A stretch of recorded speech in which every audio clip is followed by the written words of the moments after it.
Welcome back to my podcast, The Dearly Departed Experiences from a Young Widow.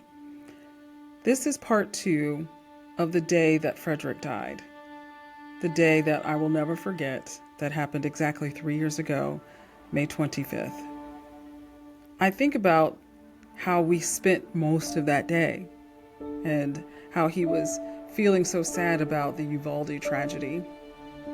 And then in the midst of thinking about how God would see this and how God would think this was okay, we talked about how God would never want to see children killed, innocent children killed. And I felt like that weighed heavy on his delicate heart, a heart that was in AFib, a heart that was in treatment and had been in treatment. And anytime his heart raced, it would create this condition called a pulmonary edema, which would create fluid around the heart that would also go into the lungs, and it's almost like you drown from within. And he was in a hurry going to the dentist's office that day. And when the dentist saw him, they immediately noticed he was in some type of cardiac arrest and tried to give him oxygen. It just wasn't enough.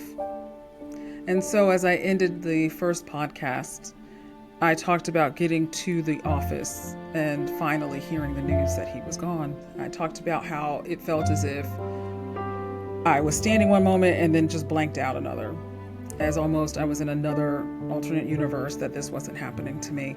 This wasn't happening to his family. This wasn't happening to those who love him. And why now? Why was today the day? And so I called family, I called friends, I of course called his children. That was the hardest conversation. And knowing they adore him and having to say goodbye and tell their families, their children, that their loved one was gone, I knew that was going to be very difficult. But after Frederick was taken from the dentist's office, and I had to make my way home. Thankfully, a good friend of mine and a dear colleague, she came in a hurry to make sure I could make it home safely. And the office staff offered to drive both the vehicles, my car and his car, back to my home. And a third office worker drove behind them so that they could all get in one vehicle and make it back to the office so they could then go to their homes.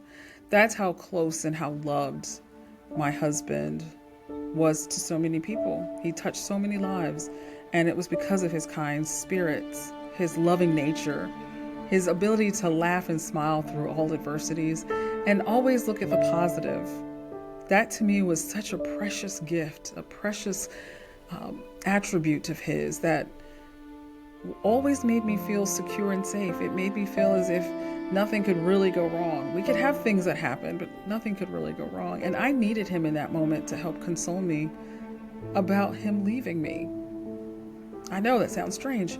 I'm looking for him to console me about his own passing, and then realizing he wasn't going to be there and he was not going to be home when I got there.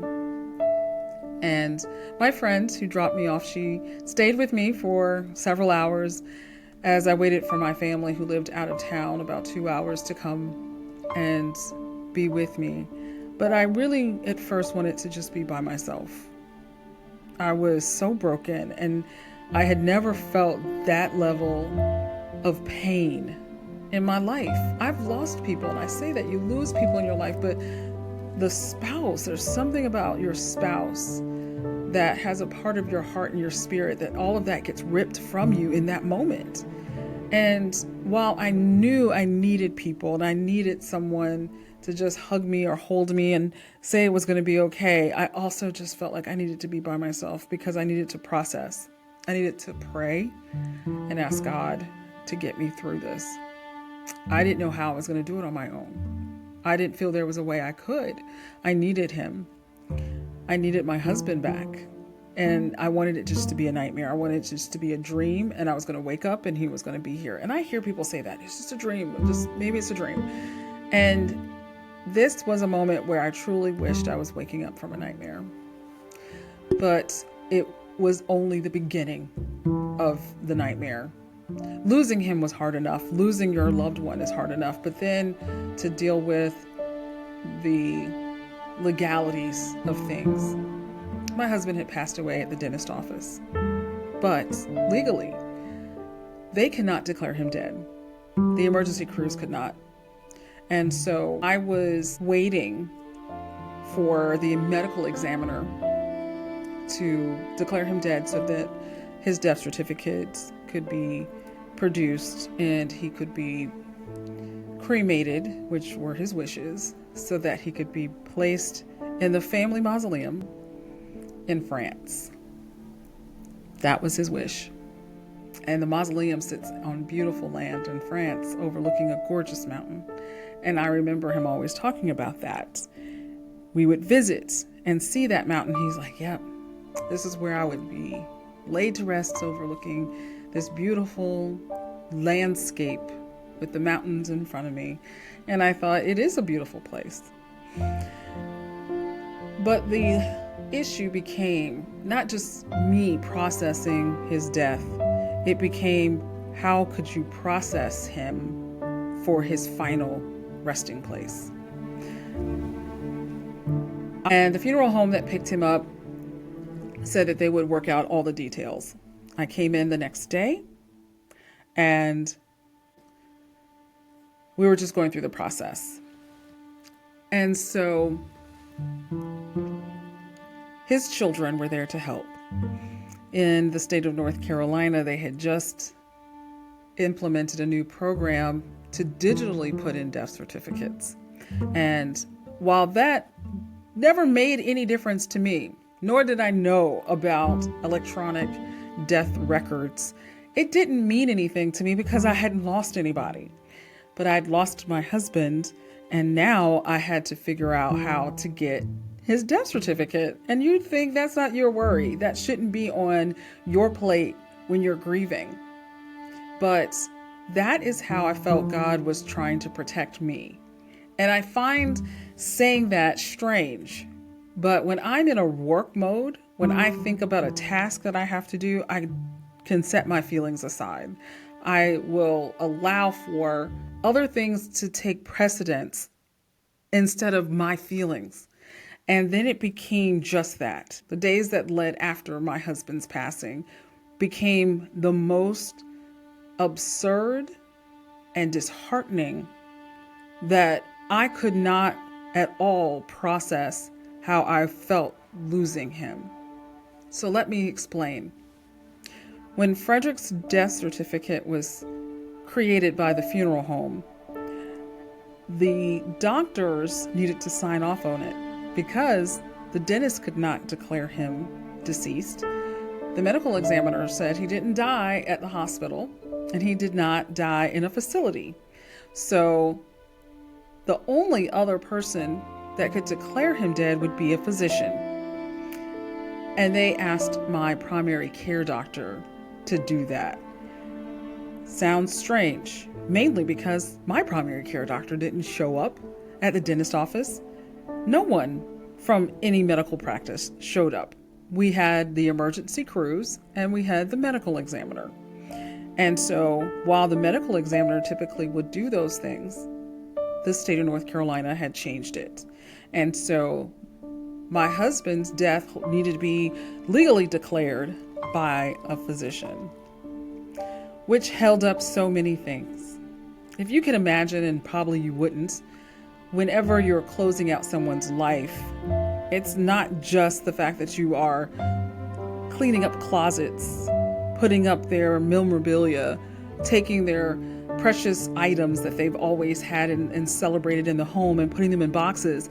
It now was the fight to make sure that he could be processed so that he could go to his final resting place. The death certificates typically should never take long. They should be something that occurs in days so that you can go forward and put that information in for a death certificate, for your death benefits. Those things are important. to have a death certificate allows for you to then close out bank accounts, to file for life insurance or any other insurances, so that the burden of paying for everything doesn't fall on you. For my husband and I, we talked about his life insurance, and he told me what he had and what would help with my transition as well in life. I also had life insurance and talked about, well, this is what I have, and this will help you in transition of life so that you can still move on even when I'm gone. That includes taking care of the finances of the house, which we shared. And he was taking on a higher responsibility because he made more, and he also was in retirement, so it was a fixed income.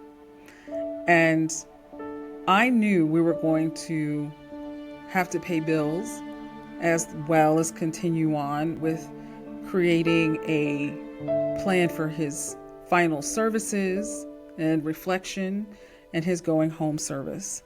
All of those which costs lots of money.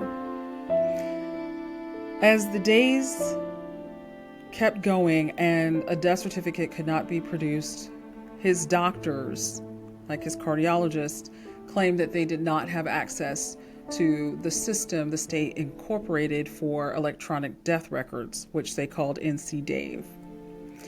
And DAVE is an acronym as well. And so I was waiting for either the primary care doctor or his cardiologist to have the system NC-DAVE, which both said they did not. And in a rural community, it wasn't as if they didn't have access or couldn't have access. They unfortunately did not. And so the deadline that was imposed for all physicians' offices to be on this system was May 1st of 2022. So 24 days later, that's when my husband died, and he fell under that rule where the death certificates had to come from a physician if they did not die inside of a medical facility. Who would know that? Who would even have that information? Who would care about that information? Well, not me. Not until. And so a week goes by and I still could not get a death certificate. And unfortunately, when you're waiting to file for his death benefits, it couldn't come. And I could not provide proof except for the fact that he was still at the funeral home, that he was gone. So all of his financial information and all his financial business was still active and open, including his Social Security that went through because we now had entered into a new month of June. That is something I couldn't stop. And then the automated bills that went through his account, I could not stop. And money was flowing out and I couldn't get it. I couldn't touch it. And the only thing that I could do was wait. But I wasn't going to wait. I decided to advocate for not just me, but I had found there were several other families from the same funeral home and in the state of North Carolina who had their families literally in deep freezers waiting to be processed by their funeral home because they couldn't get a death certificate. And they did not have anyone on their side to advocate for them. And thankfully, I have people that I know because of what I used to do as a journalist. I've met our state's government officials. I've met several people who I've become friends with that had access to the Department of Health and Human Services. And also law enforcement who were also very concerned about how I was surviving. I did go on social media and I talked about what I was going through in a live video, letting people know that I could not move forward with anything because my husband's life insurance and his banking was all tied up because there was no death certificate, and that there were other families like me who were suffering because they couldn't take care of themselves. And that's the hardest part. You're literally trying to take care of your own emotions, but then you have the physical that you need to take care of, because that doesn't stop. Nothing stops. The bills keep coming. The calls will start. And then your grief is overwhelming. And yet all of those things continued on like nothing had happened, and your life is crushed. Your entire world has changed. And nobody can stop it for you, so that you can then take a breath and back away and say, I need to fix this. I have to go forward and help. And so that was my mission after my husband passed, was not just to get the death certificate for him, but for other families. And that's where it began. I was able to speak with our state representative, Candy Smith, and she petitioned to the Department of Health and Human Services for me, and actually connected them to my physician, my primary care physician, who walked them through the process, fast-tracked them actually to get on to the North Carolina DAVE program, or the NC DAVE, so that they could do death certificates. It was amazing how they were able to work so quickly and then get other doctors' offices in the same network if they needed it. And the help that they needed, it was available. And so it was a fight from my primary care sometimes refusing to help me, trying to say, well, it's going to take weeks, and I didn't have weeks. I didn't have a lot of time. Things were closing in fast. And I was just praying and asking God to get me through, not because I needed just the finances. I needed the closure for his family, and I needed closure for him. I wanted to celebrate him in the States and send him home to France like he deserved. I would not be able to do that until I had the death certificate. It took 2 weeks. And in those 2 weeks, the death certificate came. I could close accounts. I could then file for his death certificate, or death insurance. And there are other families who were also waiting for that same moment that I received. And thank God, State Representative Smith talked with the General Assembly, and they were able to extend the deadline once again for these rural doctors and physicians who didn't know how to get on to NC DAVE, and actually help them push along those death certificates so those families could finally get the assistance they needed, the life insurance that they had bought into and now needed to file for, so that they could then bury their loved one. And for that, I said, God, I never wanted to be put in this position, but because you used my situation and used me, I am grateful, because so many other families that were going through what I had just experienced, now it would not be as complicated for them to get that one piece of paper that could close out not only someone's life legally, but help create closure for a family in grief. I thank God for those who stepped up and wanted to step up when they heard my plight, when they heard what I was going through, and actually stepped up. But I don't think there would be people, regular people, who would know what to do if it wasn't for the background that I was graced with, working in television and working with local politicians on a regular basis. I don't know if I would have had the know-with-all to be able to do the same thing. And so I took that as God's way of still showing me I have purpose, and I still need to stand up and wake up every day and not allow for any obstacle in the midst of grief to keep me from doing his work. And that's the reason for this podcast. I would love for people to get something out of it to show them that they still have purpose, that if they lose that special person, that other half, the one that you have dedicated and committed to for your entire lives, that when one of them is called home, that you don't just crawl up and give up. That was what I was taught in that moment. I had something that I needed to fight for, and it kept me a little preoccupied from the reality that now I was a widow. Thank you for listening to part 2 of my Dearly Departed podcast, Experiences of a Young Widow. Next week, we will delve further into what it means and the thoughts that you will have and the feelings that overwhelm you. I also want you to know there's hope and that God is always ever present. You just have to call and ask, and He'll deliver. Thank you for joining me. Be sure to go to Amazon and pick up my book, my journal, under the same name, Dearly Departed.